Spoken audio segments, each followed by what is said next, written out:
Alright, welcome back. There's 7 characters in these pages, so shall I do 3 for me and 4 for you, or the other way around? Heck yeah. Okay, That's yeah. fine. Okay, so Perfect. 3 for me, 4 for you. Got it. Okay, There's 7 characters. yes. The ones I'm doing are mysterious red text person, John. Delicious. Okay. Candy.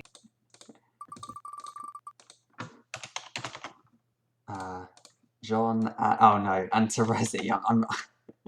Actually, can I re-roll that one? Because that means there's an entire page where I'll just be talking to myself, and I can't do a good Terezi voice anyway. So I'll just re-roll that one. Sure. I'll take Terezi. Okay, so I'm doing Roxy instead. Right, that's not so bad. Nice.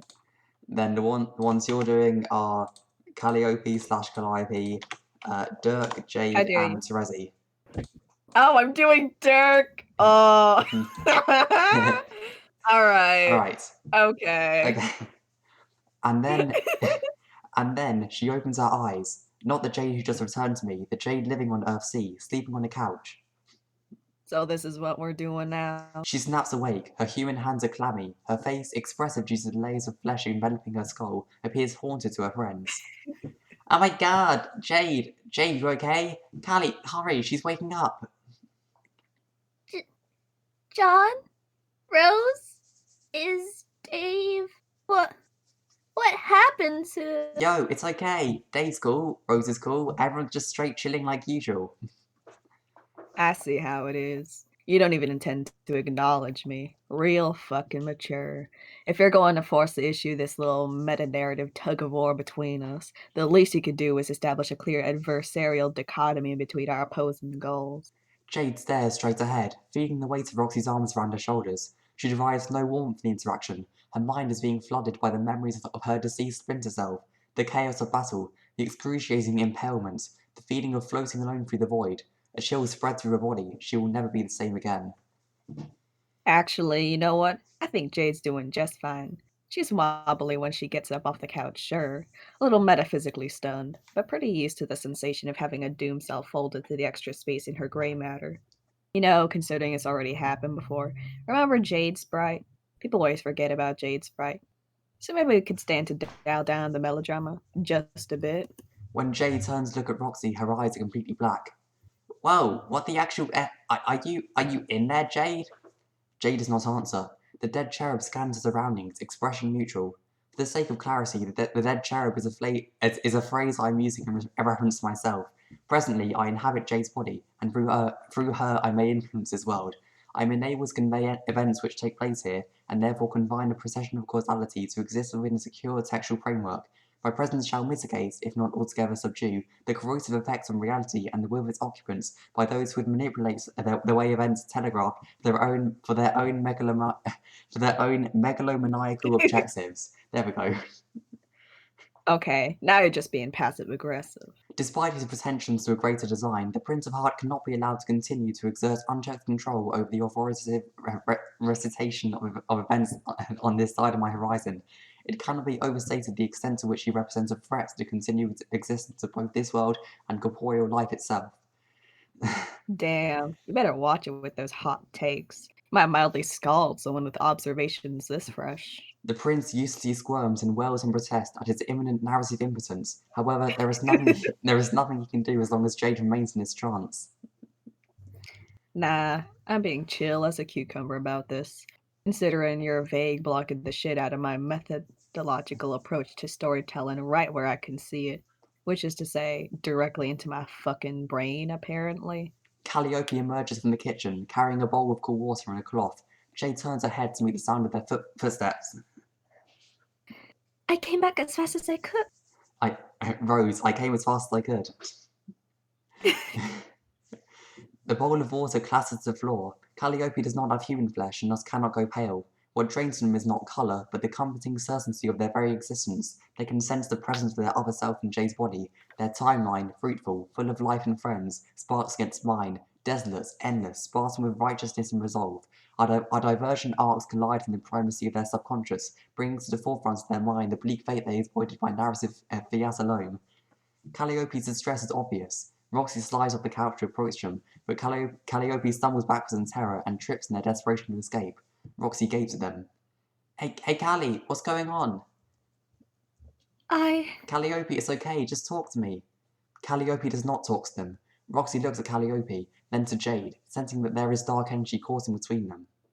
Would one of you just effing say something already? Finally, Calliope lets out a shriek and flees the apartment. Roxy appears as if they intend to run after them, but finds himself drawn back to Jade. They return to the couch as an unnerved look begins to disturb their features. Jade says nothing. She gives no indication as I inhabit her body, aside from the unusual appearance of her eyes. Anchoring myself here in this hose is enough to serve my purpose. There is no need to operate this body beyond keeping it in reserve as a silent yet alert vessel for my cognizance. There are other priorities I must attend to. Cosmologically, the work is very important. The prince must be kept at bay. The work?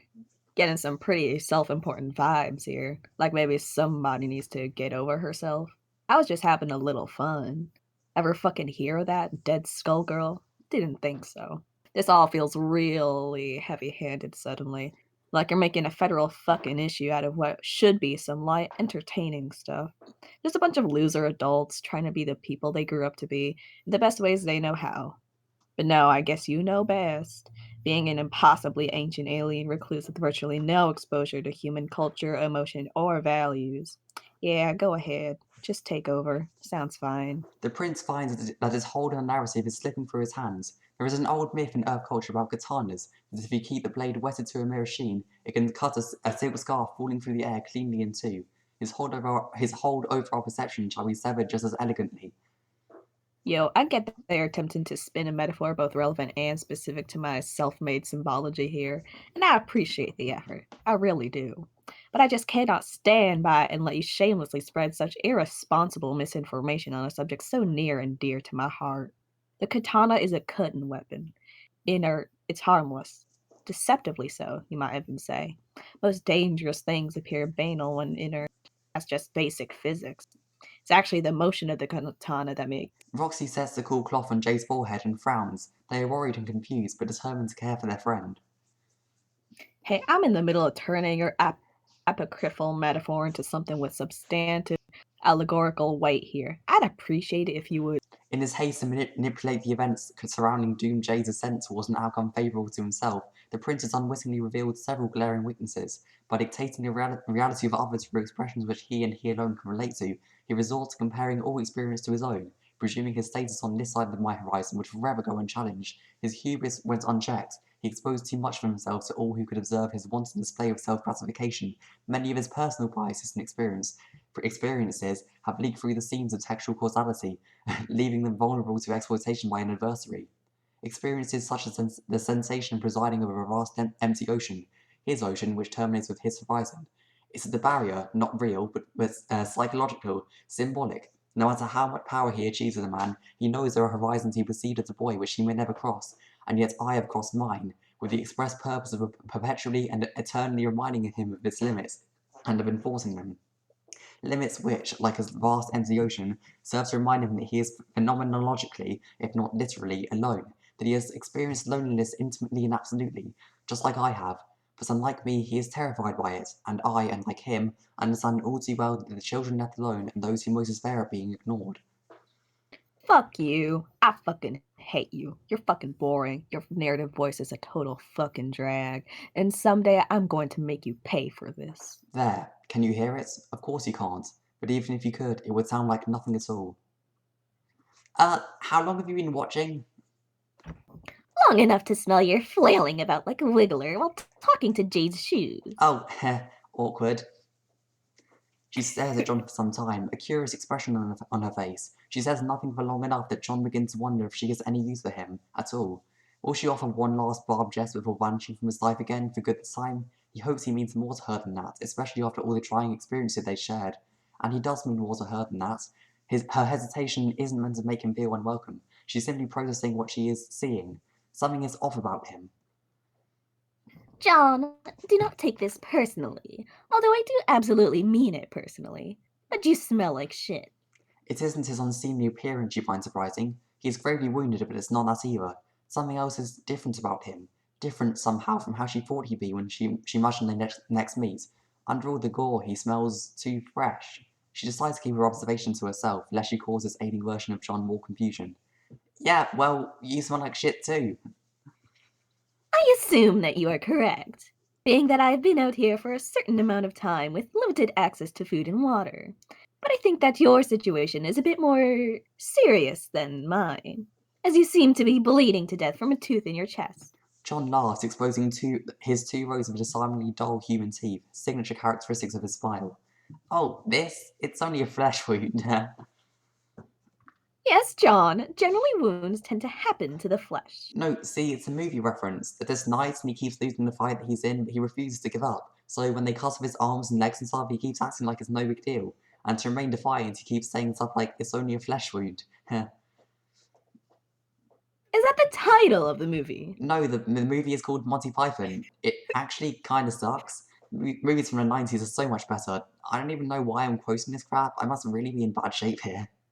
Terezi, Terezi tips her head to one side with what John personally regards as a cute expression, one he believes is unique to her.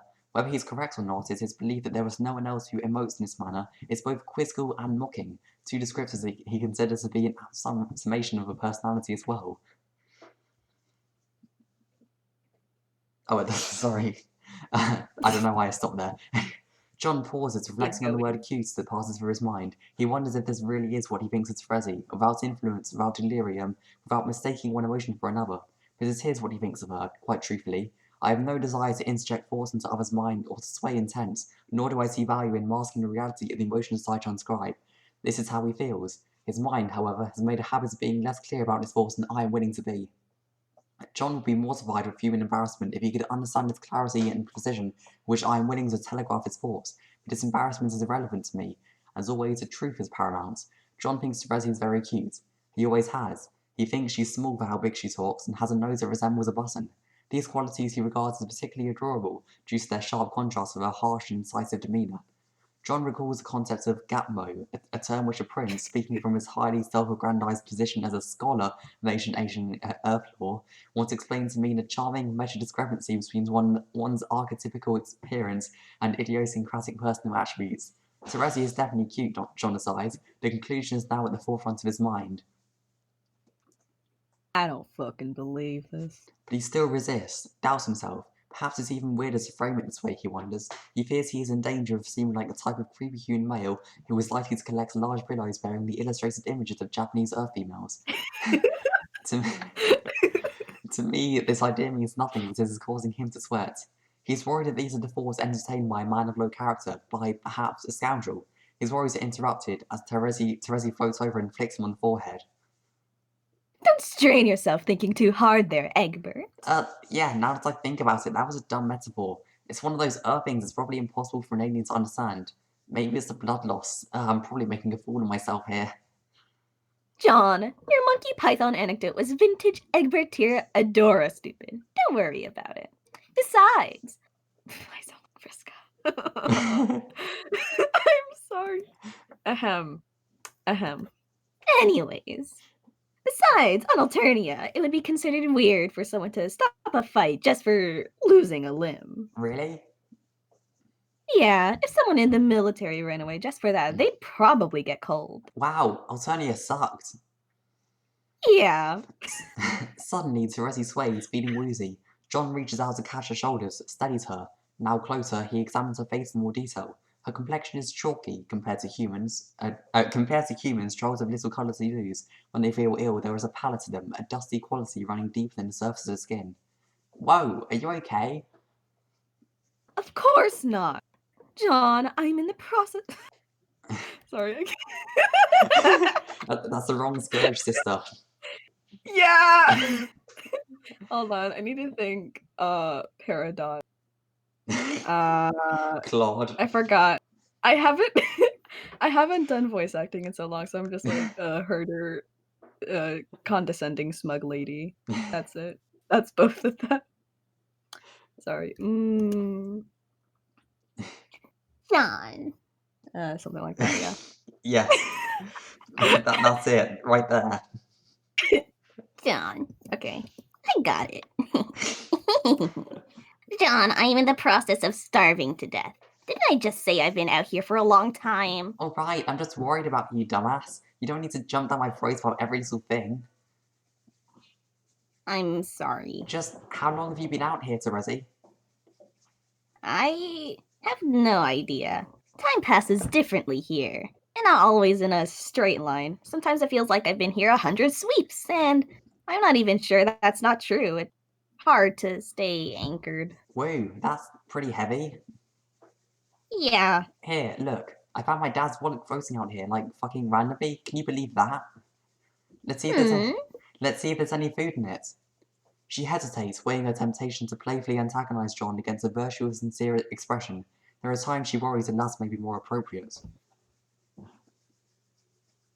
thanks, Egbert. No problem. We're friends, Terezi. It's not like I'm going to let you die out here just because we bicker sometimes. You don't have to be so on guard. Actually, I'm glad to see you. I've been thinking about you a lot lately.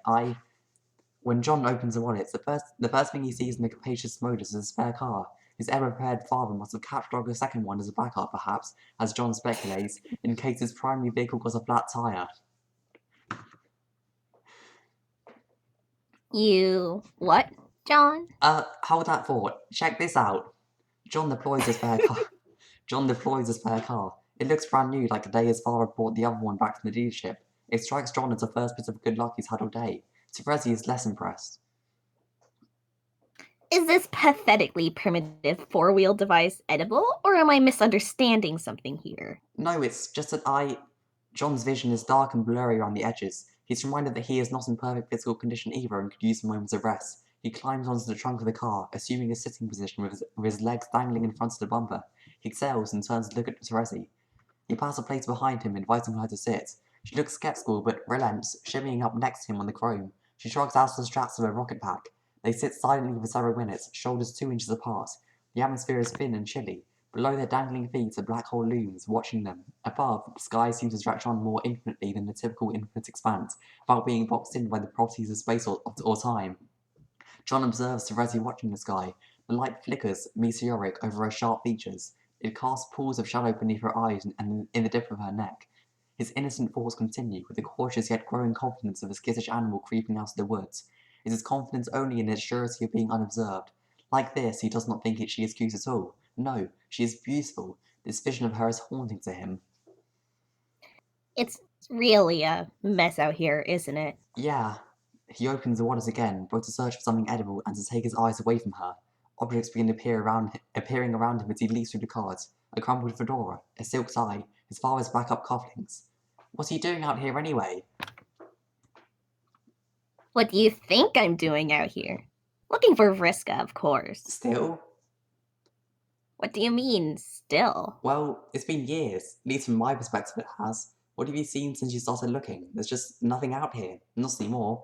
If you haven't found her yet, I hate to say it, but she's probably not here. I mean, she went to find Lord English, right? I was just there and I didn't see her. I'm pretty sure everyone who was there is dead now. I wouldn't be surprised if we're the only 2 people left alive out here. Terezi stares at him with her wide red eyes. Years. Yes. Oh, the year is about half as... I know that, fool. Oh. Oh. It's just sinking in how time has passed differently for us. Right. Time not in the literal sense of seconds passing by, but progress. You've changed so much, and all I've done is waste my entire lifespan walking in circles. Hey, let's not throw in the towel just yet. So do I actually look that much different to you? She leans in closer to sniff him carefully. You smell older, but not as old as I thought you'd be. What does that mean? Don't worry about it. Oh, what is that? Terezi appears delighted. She quickly snatches something out of the open wallet. It's the can of human shaving cream. She clutches it with covetous desperation, her mouth watering. Terezi, no, that's not food. John is too late. She spreads the airy white foam directly into her mouth. She is slurping the earth products known as barbasol greedily, groaning in pleasure as it runs down her chin in viscid, frothy rivers. John's eyes bulge the unappetizing spectacle. He watches with a strange mixture of disgust and fondness. He briefly wonders about the caloric value of the foam. However, regardless of its nutritional merits, it does appear to have restored some of her vigor, so he decides not to interfere. He feels a twinge of pain in his chest and considers it may be on account of missing her so greatly. But no, it's just my brother's tooth, lodged deep in his chest, spreading its poison. It really should be extracted before it's too late. You feel better? Yes. That's good, but personally speaking, I feel like total shit. I think we should go back. Home, I mean. No. She grabs him by the shirt. Her voice begins to waver. He notices desperation in the dark circles under her eyes. Please, John, can we just stay a little longer? His mind knows he must say no. His sense of self-preservation insists on it, but he simply can't. He redoubles his efforts to ignore the pain. He fights back tears. She can sense his great struggle, but says nothing. With a tilt of his head, he gestures towards a car. Okay, we can stay a little longer. Why don't you rest in the backseat so you can save your energy? I'll drive. Not literally drive, but, you know. Terezi crawls in back, while John floats into the driver's seat. He summons a gust of wind to propel the car through the decaying medium, as he once did in the battlefield so long ago. Terezi closes her eyes the moment her head hits the seat. She snores heavily. John makes a concerted effort not to be creepy about it, but by his own estimation of the word's meaning, yet he cannot stop looking at her in the rearview mirror. He tells himself just to make sure she's still breathing, that is just to make sure she's actually there.